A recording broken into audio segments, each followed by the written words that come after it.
morning. For some time now, I have not really said anything. I decided not to. And people have been worried, asking me, you're no more talking, what's happening? I refuse to talk. Because some time ago, I asked myself certain questions.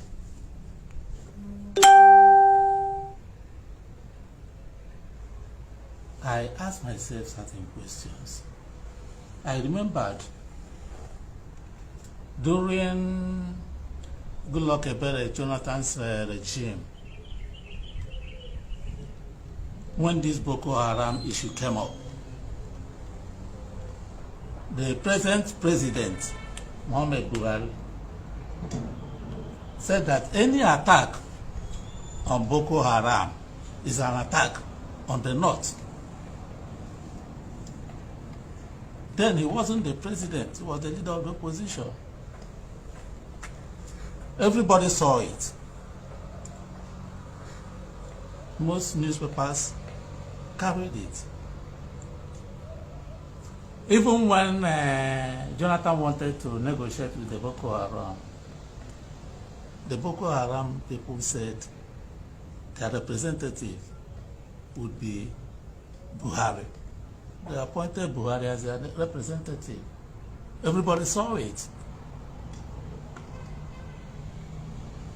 At a point, when General Uwazurike, who was then the chief of army staff, descended on Boko Haram,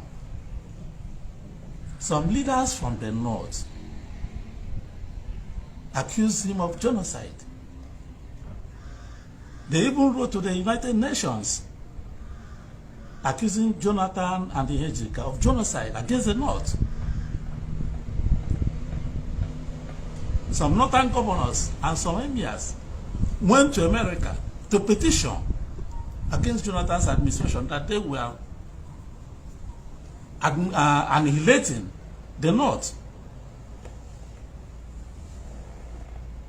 So I thought about all these things.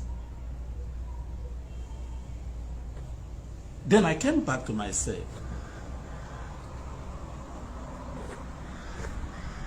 and asked myself certain questions.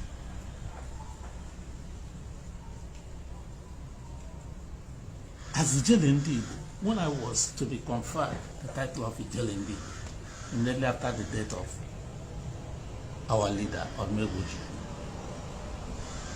there were certain things I was told that I must defend the rights of any Igbo man, no matter what.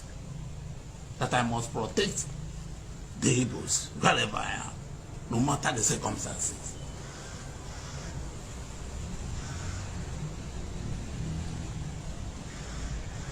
Going forward, I remember that in 1999, I was the person that started the second Biafra struggle, the new Biafra struggle. I started it. Many of the people in the struggle today are either my direct children or my grandchildren. The direct children are people I recruited and trained who work with me. Our grandchildren are those that they recruited, that the people I recruited and trained. Among the people I recruited and trained was Nnamdi Kanu and many other people who are still with me today. So I began to ask myself a question. Should I be the person to destroy the house he has built?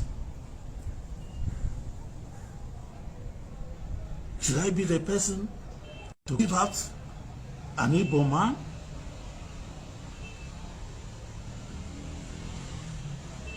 Should I be the person to attack an Igbo man? Should I be the person to kill a fellow Biafra? I said no to myself. And I changed. I said I will never come out in the open again to criticize or condemn anybody in the Biafra struggle. In as much as I don't believe in violence, I'm a non-violent person. I maintain the non-violent doctrine. I went to India to understudy Mahatma Gandhi based on non-violence. So I can never support violence. But when you come to look at it, for more than 22 years, I have piloted Biafra struggle through non-violence. I have not achieved anything because Nigerians and Nigeria don't believe in non-violence. Some people told me the language that Nigeria and Nigerians understand is violence. I said, well, but I'm not going to follow violence. Even some of these people now who are taking to violence are doing it because they believe that Nigeria and Nigerians don't listen to non-violence. And they are right. Then why should I stop them? Why should I stop them? If I have tried non-violence for over 20 years, it didn't work. Why should I stop somebody who wants to try another way? Why should I be the person to stop him? He has a right, but I will not support him. I will never change from being non-violent. I will never change. But I will never come out openly again to condemn anybody. That was my decision. That was why, for some time, I have not even thought.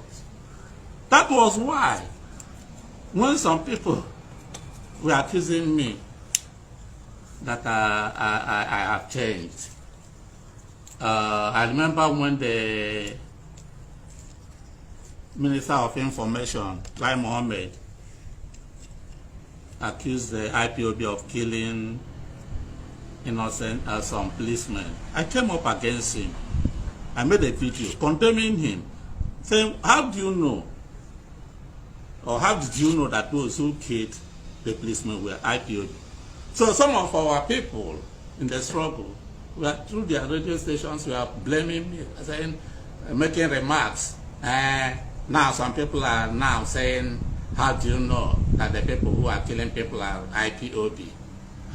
This and that. That's part of my decision not to criticize or condemn anybody again who is in the struggle. I didn't say anything. The other day, people are saying, people are eating human flesh, cannibalism, this and that. Did you hear me say anything? I didn't utter a word. Because I have decided I can never come out again in the open to condemn anybody in this Biafra struggle. If you are doing the right thing in the Biafra struggle, I'll clap for you. I come up openly to clap for you. If you are doing the wrong thing, I will never come out openly to clap for you. But I will never come out openly to condemn you. That's my decision, my present decision. So, when even I do the right things, like the time I criticized Lai Mohammed for what he did, nobody came up and praised Uwazurike for supporting IPOB on that. Even recently, when I was doing Ojukwu Memorial here, the wife of our leader, Dim Odmego Ojukwu, came up to say that on one occasion I was calling Igbo leaders, asking them, are you going to abandon Nnamdi Kanu? What are we going to do? What can we do? She said it. It's on record. Nobody from IPOB or from their super stars came up to say, oh, Uwazurike, thank you for that. No, because their brain has been washed with the anti-Uwazurike mentality. Nobody said, not even any of their leaders said, oh, Uwazurike, thank you for that. You people don't know what I'm really doing for you people. Because when I sit down, I ask myself, in this present situation now, what is the solution? What is the solution? I ask myself. I try to put people together, say, Biafran groups, come together. Forgive yourselves. I first was the first person to say, I've forgiven African, I've forgiven anybody that has insulted me, betrayed me, or said anything against me. I've forgiven you, because without forgiveness, nothing will be achieved. If you have in your mind that this person killed you, this person talked against you, this person did this and that and that, the struggle can never move forward. To move the struggle forward, we must have to put all hatred aside, put all the past behind, and move forward. And to put all the past behind and hatred, you have to forgive everything and forget about it. If I did not forgive or forget forgive Nnamdi Kanu, I would put cause through to people. Do you know what I'm doing, working for him? Am I doing it for him? No, I'm doing it for the struggle. I'm not doing it for IPOB or anybody. Because if I don't do it, who else will do it? If I don't save him, who else will save him? Some people brought some video made by one woman.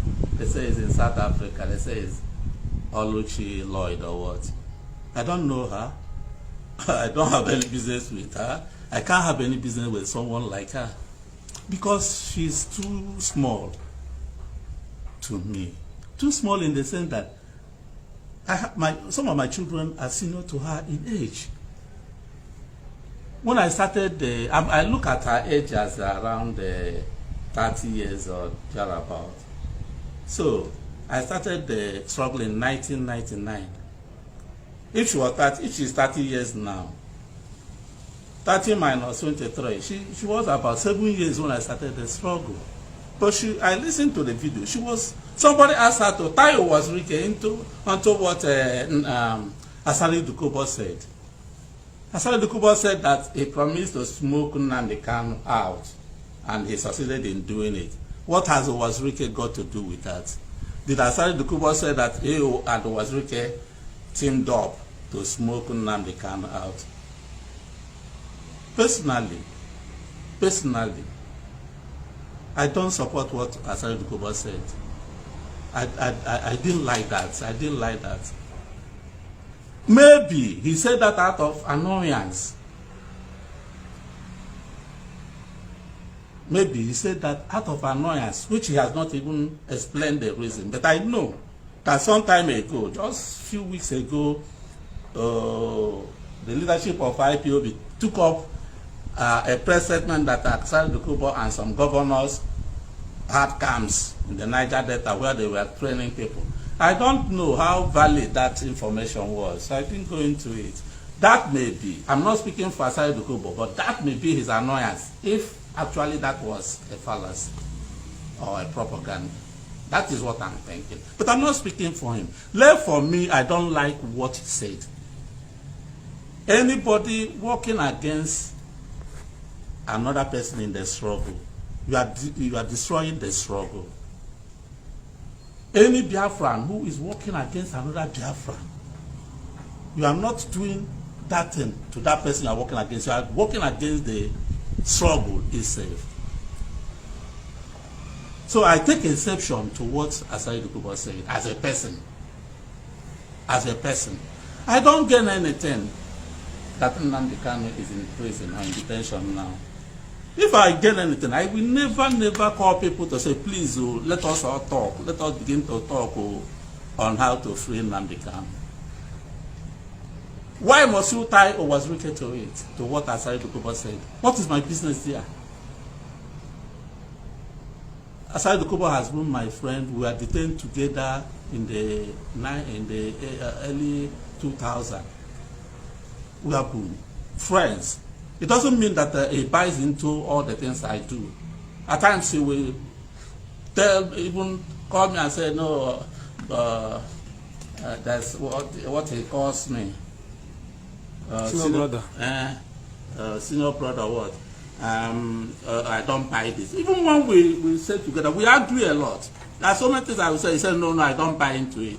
I also tell him, like this outburst he made of recent, I'm against it. I'm against the statement that people should rise up and kill IPOB. He spooked Nnamdi Kanu out and all that. I know that he may not have done anything like that, but he is saying that, or he said that out of annoyance. But it's for him to explain himself.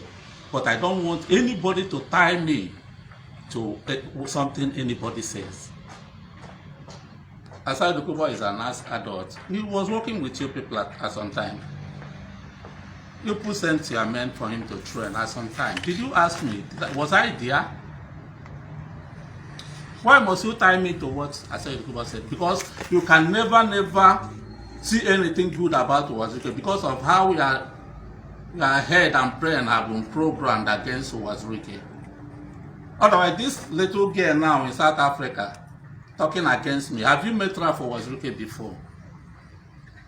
Why should you be talking? To the extent that even some people calling in on her program, she was just linking Uwazurike. What is the problem with your people? What has Uwazurike got to do with what Asari Dukobor said? Did I sit with Asari Dukobor? Said I'm meeting with governors and Asari Dukobor planned against Nnamdi Kanu. Nnamdi Kanu was the person I recruited. When I recruited him, none of you was there. None of you, not even one of you, was in London. When I went to London, I picked him. You were not there. If I didn't pick Nnamdi Kanu, you people will not be talking about Biafra today. If I didn't start Biafra in 1999, nobody will be talking about Biafra today. Then why do you so much hate me? Because Nnamdi Kanu told you that I did this, I did that. Outside that thing he told you, have you ever found out anything against me? But I said I have forgiven him because why wouldn't I forgive him? I'm a Christian. But please don't put me into anything you people are doing. Even in my own organization, we have a democratic setup. I am not even into any of the setups. We elect our members. And you people should remember that I deserve some respect. I have a congregation of people. And you abuse me. The other day I suspended my director of information because of few people that he came up to, out of emotion, say something about Nnamdi Kanu. I suspended him. And I have warned them in my organization, nobody should speak against IPOB or anybody, any other organization. It's a standing rule. Have you seen any of my members coming up to talk against Nnamdi Kanu? Or do you think I don't have members? You people like to, I don't know. And for a woman somewhere in South Africa, I don't know whether he's married or divorced or single. Because I don't know. People have lost their people have lost everything, including what a woman should be. A woman is saying if by the end of this year, Asari Dukobor is not killed. That's what the Lloyd Oluchi is saying. Oluchi Lloyd is saying. You don't know the implications of the things you say, and you are in South Africa. We are here on ground. Come home now and stay with us and say it. Most of all these people causing all these problems are not here in Biafran land. You are aware, as fugitives, all these places, inciting violence here. You are not here. And you can never say what is right. And where am I going to Kill. All the people you people have killed. Are you not satisfied? You still want to kill more people? Have you gotten Biafra by killing all this kill? And you are saying kill. You are not here. You are outside. These boys you are sending to go kill. Do you know how many of them that have been killed? You don't ask after them.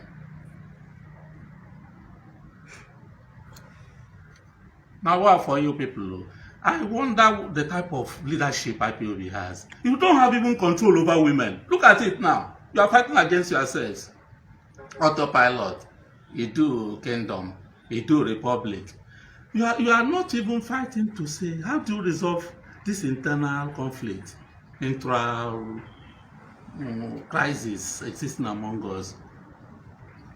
You have not found resolutions to it. You want to fight outside other people. Huh? And you forget that all these people you are pointing, accusing fingers, insulting, they have also their own members.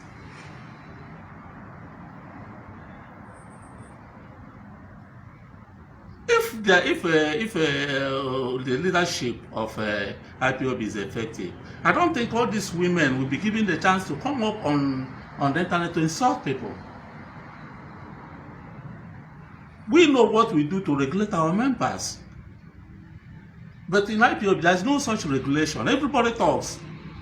That was why the exit of Nnamdi Kanu is becoming so glaring that the place is now uncontrollable. Everybody comes on the internet and speaks. Do you think we permit our people to also behave like that? If you try it in Beam myself, I will expel you immediately. Huh? Is that how to behave? Is that the type of Biafra we want? Where there is no decorum? In Igbo land, we don't regard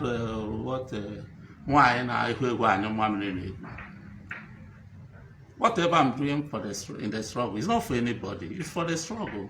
It is my place to bring people together. Even if I have been offended, if I have been betrayed in the past, it's my place. And that is why, even some people now, they say, Uwazurike is now citing IPOB. Uwazurike is now protecting IPOB, asking, how are you sure that the people who are killing our IPOB? See, the IPOB people, they are not satisfied. If you had a good one, Uwazurike, you will never praise it. But if somebody does his own thing, you bring Uwazurike from the back to join that person. Why must you be like that? What is my business with what Asari Dukobor said? Huh? Please, you put your mind yourself. I have decided as a new policy, I will never come out in the media or the social media or in any media at all to criticize any Biafran group. I will never do it. If any Biafran group does anything right, I will come out and promote him and say, what you have done is right, I like it. It must be based on non-violence. But if you do anything wrong through your violence, I will turn the other eye and pretend as if I didn't see it. I will never come out to praise you, but I will never come out to condemn you. I will keep quiet. Please don't bring me out. I will not like even to come out and talk again. But take it from me. There is, even if you are killing the Holy Ghost, Uwazurike will not tell you stop. I will never come out to criticize you, but I will never come out to praise you. Go ahead and kill everybody. We are watching you.